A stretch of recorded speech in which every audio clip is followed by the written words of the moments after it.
gostaria de salientar a presença na mesa do primeiro palestrante deste evento, o senhor Luiz Felipe Coimbra Costa, que vai apresentar o tema Perspectivas do Software Público Brasileiro.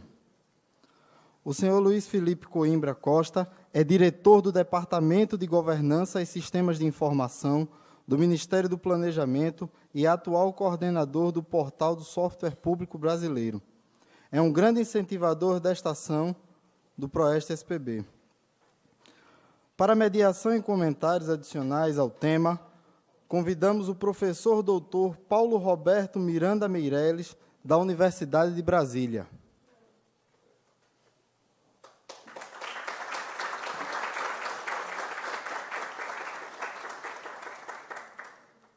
Obrigado, professor. Seja bem-vindo.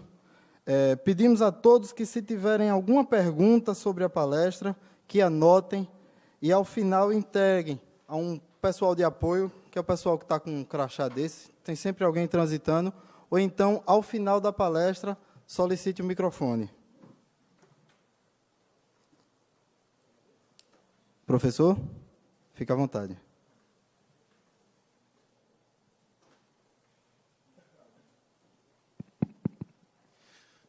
Bom dia a todos e a todas, novamente, né? É uma alegria muito grande estar aqui com vocês hoje, principalmente porque a gente sabe que essas ações, quando elas ocorrem, principalmente dentro da universidade, o empenho pessoal, né, e o brilho nos olhos das pessoas que conduzem um processo, né, que visa uma melhoria da qualidade de vida da própria população, gerando emprego, gerando renda, alinhando a parte acadêmica com a parte de sustentabilidade, visando com que todos esses recursos, né, eles permaneçam na região e eles possam se expandir através daqui, plantar várias outras sementes numa sustentabilidade durante algum tempo, né, que é o trabalho que os dois professores vêm fazendo aqui, principalmente na figura do professor João Cedrais e na figura do professor Jorge, que faz a gente entender que o trabalho é um trabalho que ele tem que ser valorizado cada vez mais. Efetivamente, eu acho que é um início de um grande outro trabalho, né, porque a Univasf, com certeza, nesse momento histórico, presente aqui com todos vocês, a sala lotada, inclusive tendo que pegar as cadeirinhas aqui, porque não tem mais espaço para estar dentro desse auditório, ele representa o início de um trabalho que a gente quer fomentar para todas as outras universidades, né?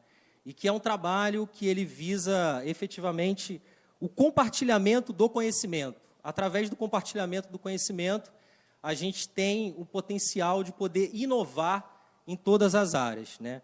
O conhecimento, ele é uma coisa que a gente, quando dá para um amigo nosso, a gente não perde. Exatamente, a gente potencializa e a gente pode estar criando algo novo, né? E quando você tem a restrição do conhecimento, né, que é um modelo antagônico do modelo do software livre, você restringe aquele conhecimento a uma determinada atitude ou ação que inibe com que uma inovação possa vir a acontecer. Então, esse dia de hoje aqui é muito importante para a gente. O Ministério do Planejamento agradece esse convite, reforça a questão que a gente está efetivamente ao lado da Univasf em todos esses momentos, desde o início do processo, e a gente espera que daqui a algum tempo a gente possa efetivamente colher frutos também de outras universidades, né, através do bom exemplo que a Univasf vai estar produzindo aqui dentro.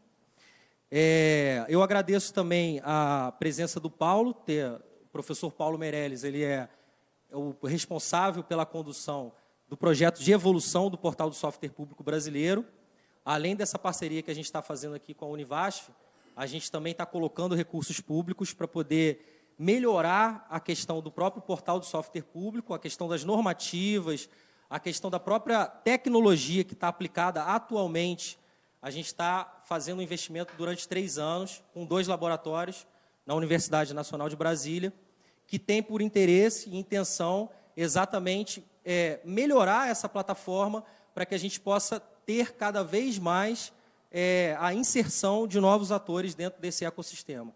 Então, O professor Paulo vai fazer uma dinâmica junto comigo, vou apresentar uma parte, né, do que é o portal, e depois o professor Paulo vai comentar um pouco como está esse trabalho também de evolução do próprio portal do software público brasileiro. E antes de começar, também gostaria de agradecer a presença aqui do prefeito de Jaguari, né? Jaguariri, prefeito, é isso? Jaguarari, desculpe. Essa questão das prefeituras, né, ela é uma questão que, como a gente sabe, as políticas públicas, elas efetivamente elas só têm condição de ser realizadas no município, né? Então, é ali onde o cidadão efetivamente ele pode ter acesso a alguma política pública que melhore a sua qualidade de vida, né? Então, a presença do senhor hoje aqui conosco, junto com todos os estudantes e junto com todos os professores que estão aqui dentro, demonstra efetivamente uma intenção real de melhorar a qualidade de vida daquela sua população que está lá, através da tecnologia da informação. Então, essa busca ela é muito rica, né?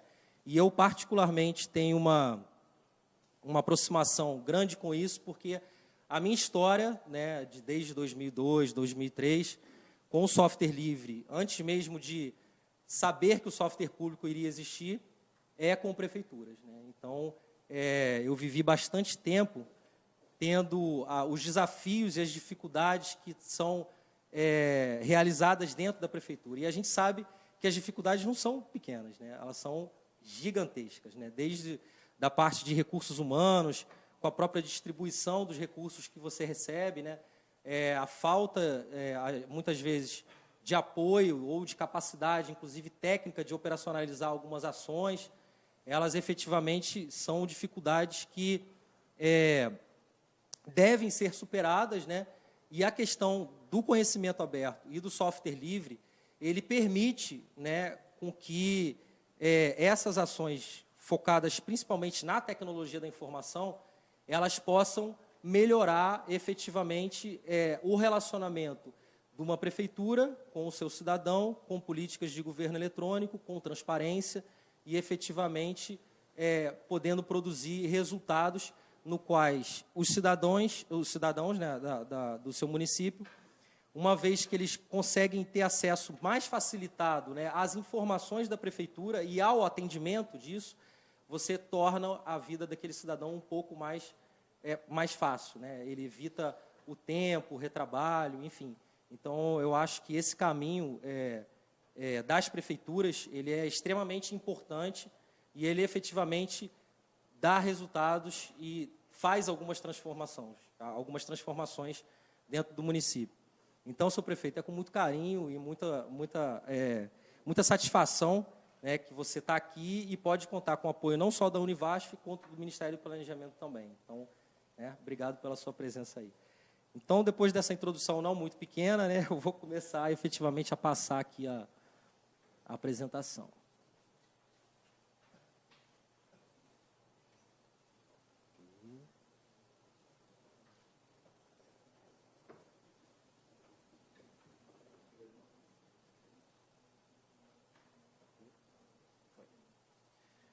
Bom, perspectivas do software público brasileiro.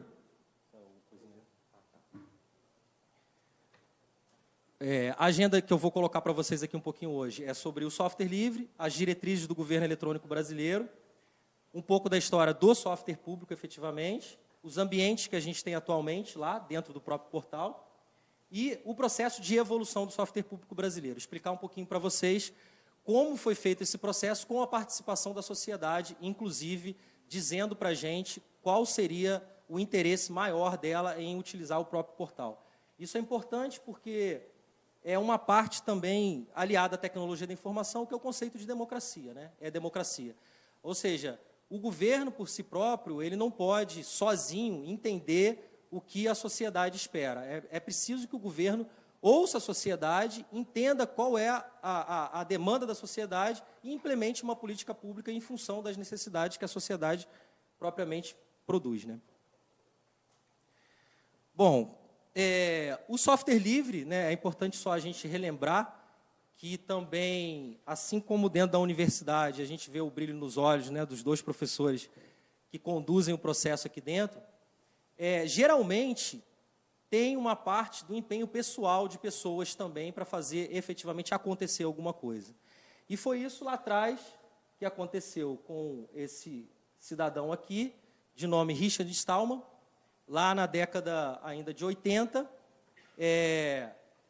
tendo o embate com algumas dificuldades dentro do MIT, onde ele trabalhava, principalmente ficando muito bravo com a questão de que ele não poderia acessar o código de uma impressora Xerox para fazer uma alteração dentro daquele código. Então, aquele aborrecimento dele, ele pôde ser traduzido através de uma iniciativa que foi o projeto GNU, né? Ele criou o projeto GNU, que é um conjunto de aplicativos, né, que podem ser compartilhados, distribuídos, através de uma licença que chama-se AGPL. Então, uma vez que ele produziu esse conceito e criou a GPL, um outro cidadão lá na Finlândia, na Universidade de Helsinki, que é o Linus Torvalds, ele criou uma parte super importante, licenciado no mesmo modelo de licença do Richard Stallman, que é o kernel do Linux. Efetivamente, o kernel do Linux, ele veio a complementar o trabalho que o Richard Stallman produziu. Ou seja, como eu tinha dito anteriormente, isso foi possível por quê? Porque o Richard Stallman criou um conceito onde o conhecimento ele é aberto. E o conhecimento, principalmente, a nível da liberdade. O Richard Stallman ele é um defensor não só do modelo de licença, mas o modelo da liberdade em que a pessoa precisa ter uma liberdade no acesso à tecnologia para poder ajudar ao outro ser humano com que ele também compartilhe esse conhecimento. Então, esse conceito da liberdade pôde proporcionar que o Linus Torvalds desenvolvesse uma outra parte, né, que se acoplou ao projeto GNU, que é o kernel, porque ele teve acesso a uma licença GPL e produziu o mesmo conhecimento numa mesma licença. E isso proporcionou que isso se potencializasse e virasse depois o que a gente vê, que são as distribuições de software livre. Efetivamente, né, o nome que a gente conduz no conceito como um todo é GNU Linux, né? O Linux mesmo, ele é somente a parte do kernel, e o GNU é o conjunto de aplicações. E os dois juntos permitem com que hoje a gente possa estar utilizando distribuições de software livre diversas, né, que dizem, principalmente, que são os sabores, né? Ou seja, a pessoa, inclusive, pode optar. Eu gosto dessa distribuição, eu gosto daquela distribuição, enfim. E isso só é permitido porque o conhecimento ele foi aberto e potencializado. Seguindo essa linha, as diretrizes do governo eletrônico brasileiro, né, que a gente trabalha no nosso Estado, elas dizem referência à política do governo eletrônico seguindo um conjunto de diretrizes que atuam em 3 frentes. Junto ao cidadão, na melhoria da gestão interna e na integração com parceiros e fornecedores. As diretrizes gerais para o governo eletrônico são a promoção da cidadania como prioridade, a indissociabilidade entre inclusão digital e o governo eletrônico, a utilização de software livre como recurso estratégico, isso é uma política do governo brasileiro, a gestão do conhecimento como instrumento estratégico de articulação e gestão das políticas públicas, e é o que nós agora, nesse momento, estamos fazendo. Nós estamos todos reunidos, trabalhando e discutindo sobre uma política pública que vai visar melhorar a qualidade de vida das pessoas aqui da própria região.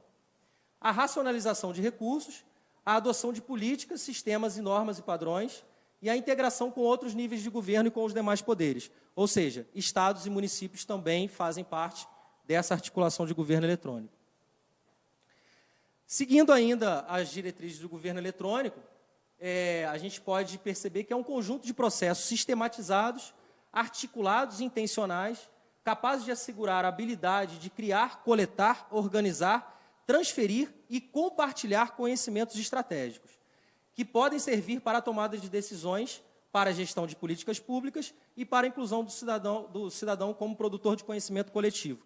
Essa é a finalidade efetiva de um governo eletrônico. Essa é a característica de um governo eletrônico.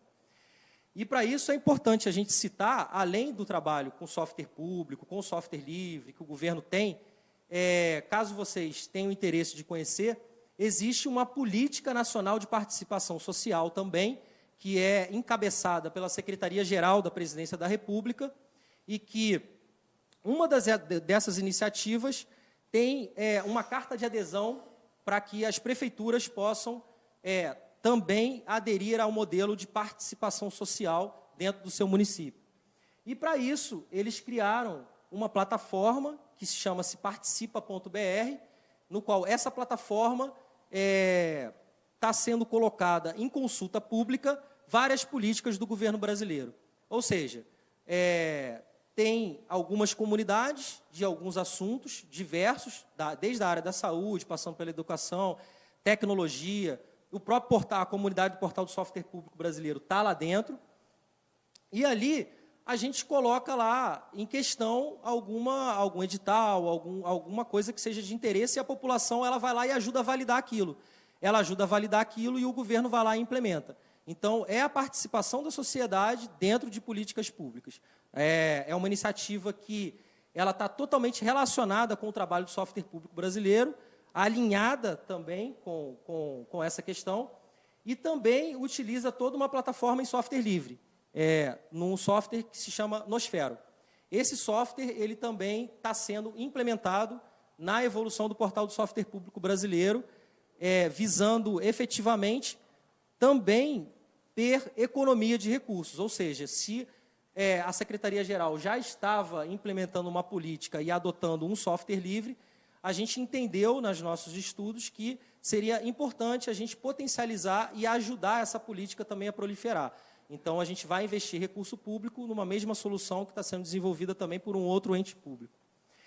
E a questão do próprio portal de dados abertos também, que ele também visa melhorar a parte de transparência, né? Principalmente quando o governo disponibiliza os seus dados, né, como dado aberto dentro de repositórios na internet, isso permite com que pesquisadores, jornalistas e qualquer outro interessado ele possa pegar aquela informação, possa criar uma visualização daqueles dados na maneira com que aquela pessoa entende com que aquilo deveria ser visualizado, né? Então, essa informação não fica mais restrita só ao próprio governo. Uma vez que você tem dado aberto, você permite com que aquela informação seja cruzada, né, e apresentada de diversas outras formas, que não somente na visão do próprio governo. O software livre é um recurso estratégico para a implementação do governo eletrônico, e as tecnologias abertas e livres proporcionam, né, mais segurança do ponto de vista do Estado e o ambiente de fornecimento mais competitivo, porque ele permite com que você tenha uma independência de fornecedor. Ou seja, se eu tenho um software que é um software livre e é um software público, eu posso escolher se eu quero eu mesmo implementar por conta própria ou se eu quero contratar uma outra pessoa para me apoiar naquela implantação, treinamento, capacitação ou customização. No modelo do software proprietário, isso não existe, porque se eu uso um determinado software, esse software, se eu não quiser mais usar esse software, a empresa vai pegar esse software, vai colocar debaixo do braço e vai embora. E vai deixar para mim, em poucas vezes, os dados, né, para que eu me vire e tenha que implementar um outro software. No modelo do software livre, você pode escolher se você quer fazer sozinho ou se você quer contratar uma pessoa para fazer esse apoio para você.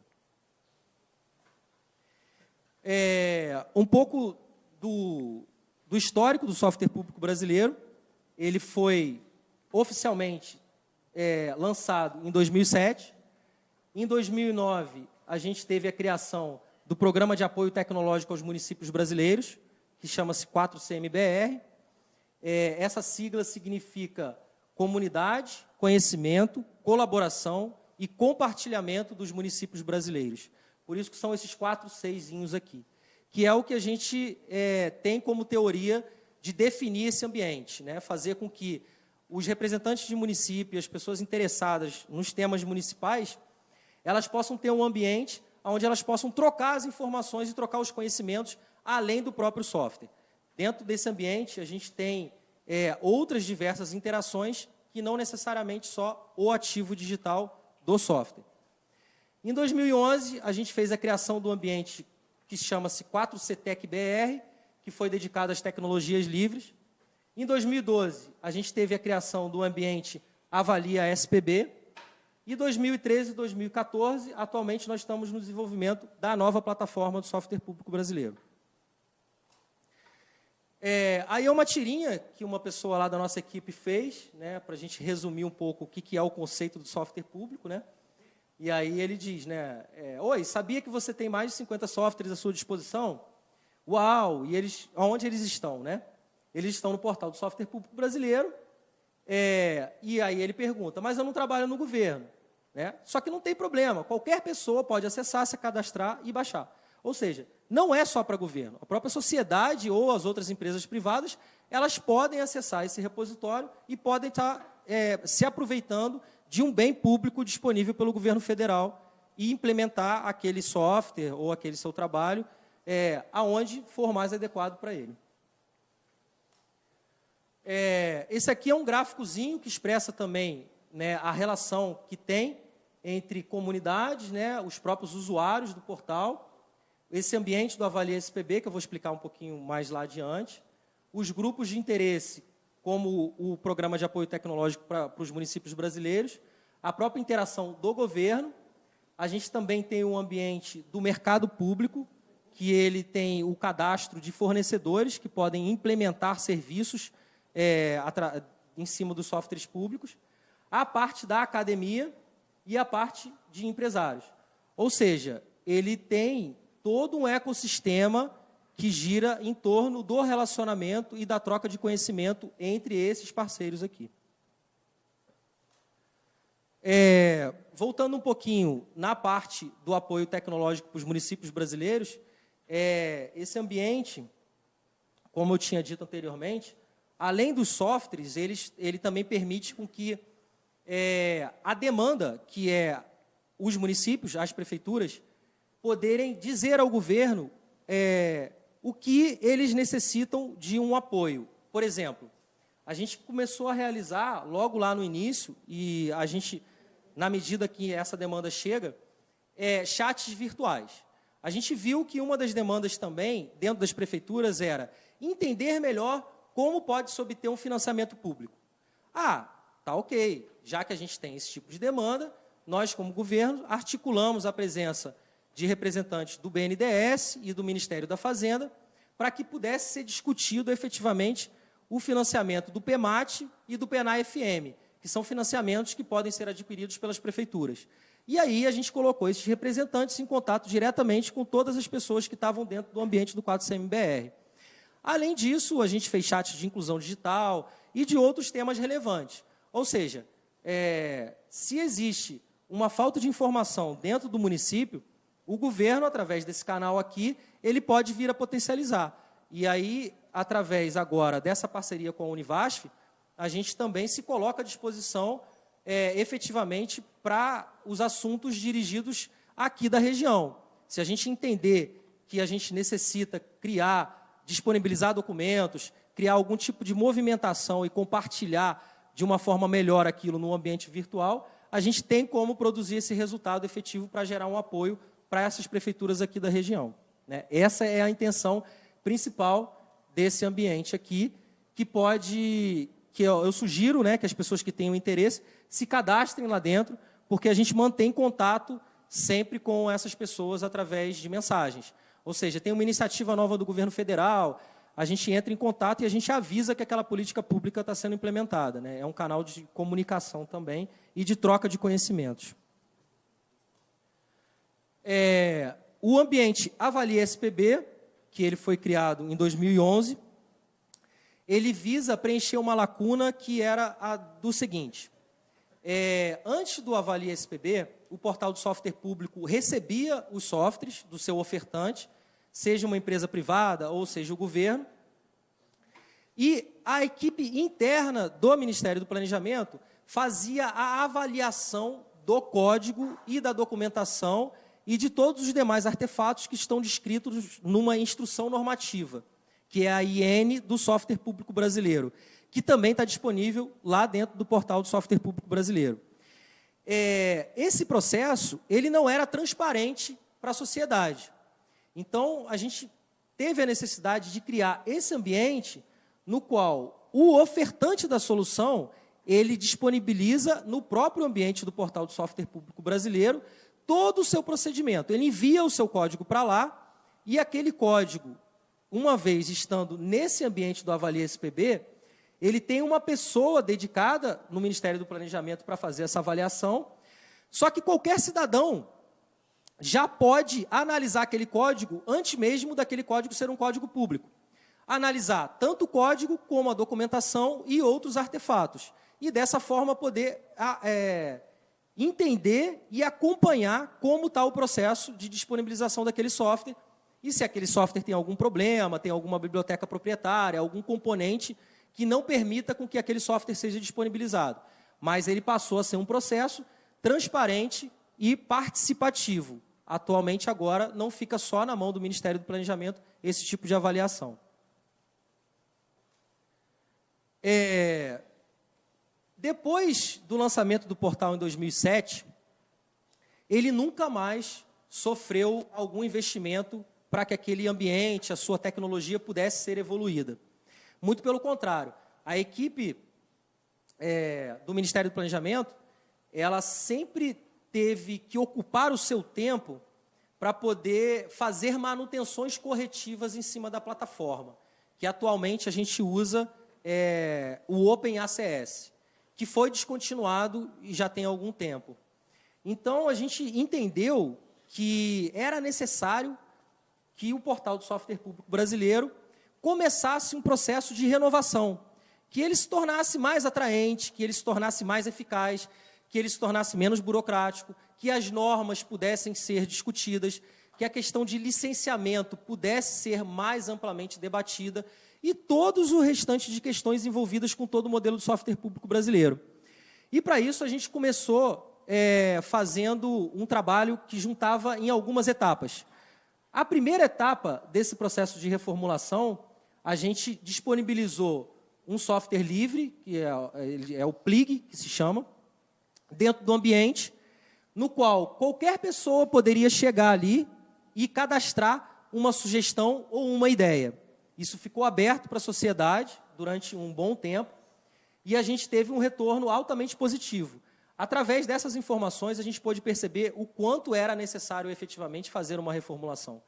E, além disso, a gente pôde coletar e ter informações sobre vários assuntos que nem nós mesmos estávamos pensando. A abertura, a liberdade da gente permitir com que as pessoas digam ao governo o que precisava ser melhorado, ela pôde potencializar que a gente enxergasse novas implementações que precisam ser feitas no portal, que a gente, como governo, não estava podendo enxergar isso efetivamente. E, numa segunda etapa, a gente teve 2 reuniões presenciais em Brasília, que a gente fez o convite e teve a participação de professores, de representantes de prefeituras, da própria sociedade e de empresários, que também nos ajudaram a fornecer um conjunto de outras informações que serviu de base para que a gente efetivamente pudesse fazer uma 4ª etapa posterior, que era o desenvolvimento do próprio portal. Mas antes dessa 4ª etapa, não ficando satisfeito com 2 etapas prévias, a gente ainda sentou para discutir com todos os órgãos do governo federal. A gente fez uma mesa de discussão com todos eles, também para permitir e dizer o seguinte: olha, o software público ele está evoluindo e o que você, como órgão da administração pública, gostaria que fosse melhorado dentro desse ambiente. Então, isso aqui também gerou um conjunto de outras informações que permitem com que a gente, atualmente, desde dezembro do ano passado, efetuasse um acordo de cooperação técnica com a UNB, através de 2 laboratórios, que é a UNB do Gama, onde o professor Paulo Meirelles faz parte, e a equipe do Media Lab, que é um laboratório de pesquisa em arte computacional. Então, nós estamos atualmente em processo, já tem bolsistas alocados. O professor Paulo vai falar um pouquinho como está esse processo da evolução na parte de tecnologias, mas é importante a gente destacar que a academia está presente com o governo. E a academia é essencial para produzir esse tipo de expectativa, né, que o governo necessita de implementação de uma política pública. E também é importante a gente destacar que esse laboratório ele está ligado a uma outra área de conhecimento, que é um instituto de artes. Então, a gente tem engenharia da computação e arte juntos, produzindo um conhecimento e ajudando o governo federal a inovar uma política pública, né? Bom, a partir daí, o que a gente teve, né, de lições aprendidas? A gente viu que atender às necessidades do cidadão e da sociedade, ele é fundamental, né? O governo sozinho, ele efetivamente não consegue cumprir o seu papel. A colaboração intragoverno, a participação social como essencial também, os dados abertos como estratégia de interoperabilidade e inovação e o software livre como um conhecimento aberto e efetivamente seguro, né, dentro das implementações de políticas públicas. Isso ficou um pouco mais claro também a partir do momento em que a gente teve publicizado a questão de invasão de segurança por conta de softwares que não permitem uma auditabilidade. Então, a gente teve o caso do Snowden, recentemente, que, obviamente, é uma infelicidade, porque ninguém gosta de entender que isso era feito, só que quem já trabalha com software livre há muitos anos já sabia que isso era feito. E isso trouxe uma oportunidade de apresentar para as pessoas que não tinham conhecimento ou informação de quão era importante você ter um software auditável trabalhando dentro de informações estratégicas dentro do governo. Porque eu acho que nenhum governo no mundo gostaria que as suas informações estratégicas das suas empresas, enfim, fossem monitoradas e fossem utilizadas para que você pudesse entender uma estratégia que um governo está implementando. E isso sem o seu consentimento, né? Então, isso ficou bem visível para a gente nesse caso do Snowden, né? A parte da segurança, ela é fundamental e eu acredito que nos próximos anos isso vai ser potencializado e isso vai ajudar ainda mais a questão da disseminação do software livre e do software público também dentro do nosso Estado, né?